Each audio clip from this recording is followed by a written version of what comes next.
22 साल की एक जवान लड़की अपने पिता के बिस्तर पर सो जाती है। लड़की का पिता घर आता है तो देखता है कि उसकी बेटी उसके बिस्तर पर लेटी हुई है। उससे पूछता है कि बेटी तुम्हें क्या हुआ है। तो लड़की कहती है कि मेरे सिर में बहुत तेज दर्द हो रहा है और मुझे बहुत ज्यादा डर भी लग रहा है, इसलिए आज की रात मैं आपके साथ सोना चाहती हूँ।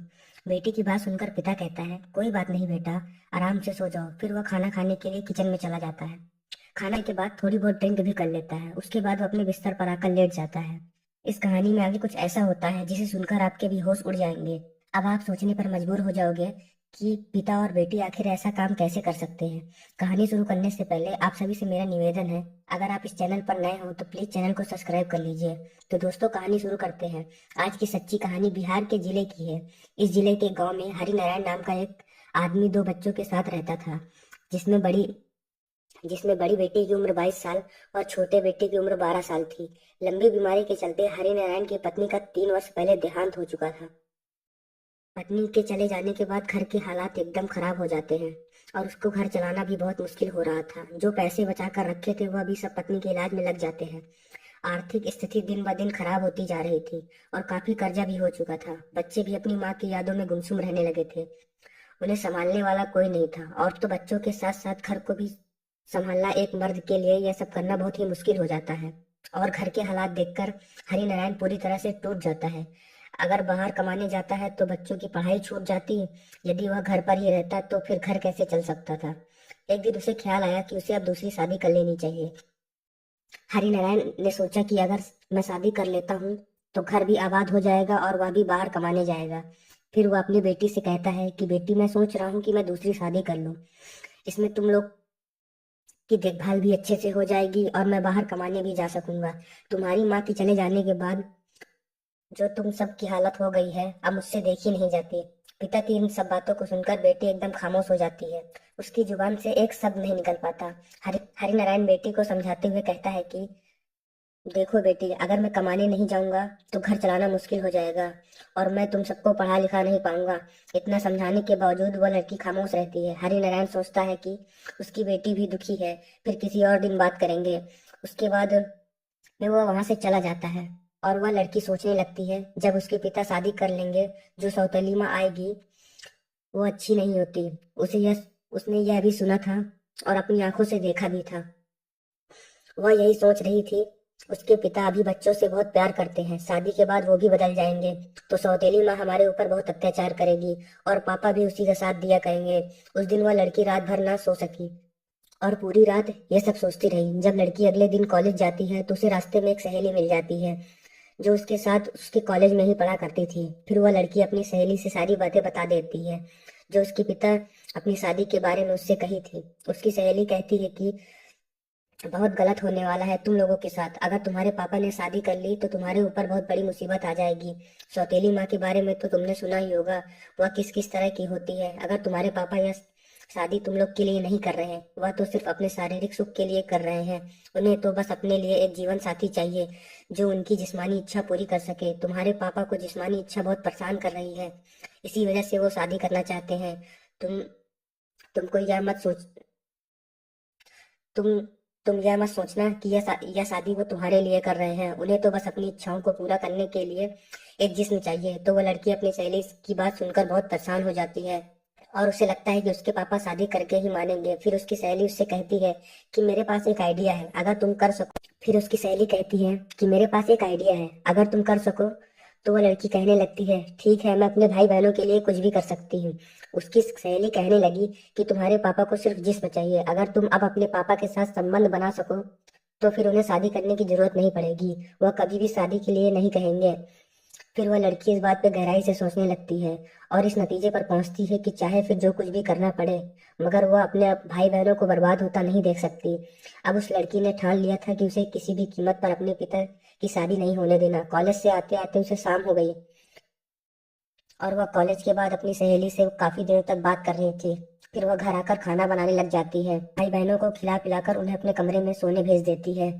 उन, उनके सोने के बाद लड़की खाना खाकर अपने पापा के बिस्तर पर लेट जाती है। कुछ देर बाद उस लड़की के पिता आते हैं। जब वह देखते हैं कि उनकी बेटी उनके बिस्तर पर लेटी हुई है तो फिर उससे पूछते हैं कि बेटी तुम्हें क्या हुआ। तो लड़की कहने लगी कि पापा मेरे सिर बहुत तेज दर्द हो रहा है और मुझे डर भी लग रहा है, इसलिए आज की रात मैं आपके साथ सोना चाहती हूँ। बेटी की बातें सुनकर वह कहता है कि कोई बात नहीं, तुम आराम से सो जाओ। थोड़ी देर बाद वह खाना खाने के लिए किचन की ओर चला जाता है और खाना खाने के बाद थोड़ी बहुत ड्रिंक भी कर लेता है। उसके बाद वह अपने बिस्तर पर आकर लेट जाता है। एक तरफ वह लड़की लेटी हुई थी और दूसरी तरफ उसके पिता, मगर उन दोनों के ऊपर अलग अलग कंबल थे। रात के 2 बज चुके थे, मगर उस लड़की की आंखों में बिल्कुल नींद गायब हो चुकी थी। दिमाग में तो बस उसकी सहेली और सौतेली माँ की तस्वीरें घूम रही थी। तो लड़की ख्यालों की दुनिया से बाहर आई और उसने देखा कि उसके पापा गहरी नींद में सो गए। फिर वह लड़की डरने का नाटक करते हुए अपने पापा के कंबल में जाकर उनके करीब हो जाती है। थोड़ी देर बाद वह लड़की धीरे धीरे अपने पापा के और भी ज्यादा करीब होने लगती है। नशे के कारण बाप भी मदहोश हो चुका था। जब तक उसे होश आया तब तक उसके अंदर का शैतान जाग चुका था, इसलिए वह खुद को रोक न सका। उसके बाद दोनों अपने इस रिश्ते को भूलकर कई बार वो सब कर लेते हैं और अगली सुबह जब वह सोकर उठते हैं तो दोनों बहुत ही खुश थे। उन्हें किसी भी तरह की कोई भी शर्म पछतावा नहीं था। उसके बाद यह सिलसिला आए दिन चलने लगा। अब तो वह लड़की को भी इसकी आदत हो चुकी थी। जब भी उनका मन करता तो वह सब अपनी इच्छाओं को पूरा करते। इसी तरह दिन महीनों में बदल इसी तरह दिन महीनों में बदलते चले गए और महीने कब बीत गए पता ही नहीं चला। एक दिन उस लड़की की तबीयत खराब हो जाती है और उसे उल्टी और चक्कर आने लगते हैं। फिर वो लड़की चेक करवाने के लिए पास के क्लिनिक में जाती है। जब उसकी रिपोर्ट आई तो उसके पैरों तले जमीन खिसक गई। डॉक्टर ने उसे बताया कि वह 2 महीने से प्रेग्नेंट है। उस लड़की के गांव की एक औरत उस क्लिनिक में साफ सफाई का काम करती थी। जब उस औरत को इस बात का पता चला तो उस औरत ने पूरे गांव में ढिंढोरा पीट दिया कि हरिनारायण की कुंवारी लड़की माँ बनने वाली है। धीरे धीरे खबर पूरे गांव में आग की तरह फैल गई। हरिनारायण का अपनी ही बेटी के साथ नाजायज रिश्ता। एक दिन उसकी सहेली उसके घर जाती है एक दिन उसकी सहेली उसके घर जाकर कहती है कि पूरे गांव में पता चल चुका है कि तुम प्रेग्नेंट हो। अपनी सहेली की आवाज सुनकर लड़की थोड़ा बहुत परेशान हो जाती है।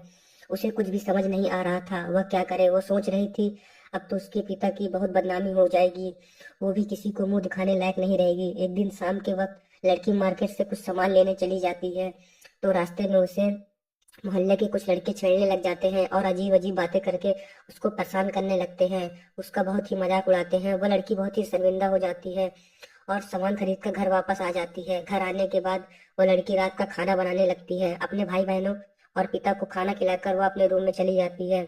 उसके दिमाग में सिर्फ एक ही बात चल रही थी, उसकी और उसके पिता की बहुत बदनामी हो रही थी। अब वो सर उठाकर कभी नहीं जीत पाएगी। यह सब सोचते हुए करीब रात के 1 बज चुके थे। वो कदम उठाती है और रस्सी लेकर जंगल की ओर चली जाती है। जंगल में पहुंचकर वो अपने आप को फंदे से लटका लेती है और उसी गांव का एक आदमी जंगल की ओर जाता है तो वह वहां का मंजर देखकर उसके होश उड़ जाते हैं। जब वह पास पहुंचकर देखता है तो उसके कदम सन्न रह जाते हैं कि वह उसी के गांव की रहने वाली हरिनारायण की बेटी थी। फिर बाद में इस खबर को पूरे गांव में फैल जाती है। यह बात उस लड़की के पिता को भी बताई जाती है। उस लड़की के पिता और गांव के सभी लोग जंगल की ओर चले जाते हैं और उन्हीं में से कोई पुलिस को फोन कर देता है। थोड़ी देर बाद पुलिस भी मौके पर पहुंच जाती है और उस लड़की को उतार कर उसका पोस्टमार्टम के लिए भेज देती है। जब पुलिस पूछताछ करना शुरू कर देती है तो पूछताछ के दौरान लोगों ने बताया कि लड़की पेट से थी, आत्महत्या की इसलिए उसने आत्महत्या की। एक आदमी ने यह भी बताया कि इस लड़की का अपने ही पिता के साथ नाजायज रिश्ता था और जो इस लड़की के पेट में बच्चा था वह भी इसी के बाप का है। लोग तरह तरह की बातें कर रहे थे और यह भी कह रहे थे कि भगवान ऐसे बाप बेटे किसी को भी ना दे। पुलिस फिर हरिनारायण को पकड़कर थाने ले जाती है। पोस्टमार्टम रिपोर्ट के आने का इंतजार करती है। इसी दौरान उस लड़की की सहेली को भी बुलाया जाता है और वह डर के मारे की सब बातें बता देती है। तब तक पोस्टमार्टम रिपोर्ट भी आ जाती है और रिपोर्ट में साफ साफ लिखा था लड़की 2 महीने की प्रेग्नेंट थी। अब पुलिस हरिनारायण से पूछताछ करना शुरू कर देती है। उसने इस बात को जल्द ही कबूल कर लिया कि उसने अपने बेटी के साथ पिछले 5-6 महीनों से संबंध बना रखे। बाद में हरिनारायण को अरेस्ट कर उसे कोर्ट में पेश किया जाता है और उसे 2 साल की जेल हो जाती है। दोस्तों कहते हैं कि बाप और बेटी को भी ज्यादा देर तक एकांत में नहीं रहना चाहिए, नहीं तो मन में गंदे विचार आ जाते हैं। अगर गंदे विचारों ने किसी के मन में एक बार घर बना लिया तो फिर उसे भगवान भी नहीं बचा सकते। तो फिर इंसान कुछ ऐसा कर बैठता है जिसके कारण पवित्र रिश्ते भी अपवित्र संसार हो जाते हैं। दोस्तों, इस कहानी को सुनाने का मकसद आपकी भावनाओं को ठेस पहुंचाना नहीं, बल्कि आप लोगों को जागरूक व सचेत करना है। दोस्तों, यह थी हमारी आज की कहानी। कैसी लगी कमेंट करके जरूर बताइए कि किसकी गलती थी, पिता की कि बेटी की या फिर उसकी सहेली की, जिसने उस लड़की को यह गंदा मशवरा दिया। अगर कहानी अच्छी लगी हो तो चैनल को सब्सक्राइब और लाइक जरूर करें। धन्यवाद। मिलते हैं कल आपकी नई कहानी में।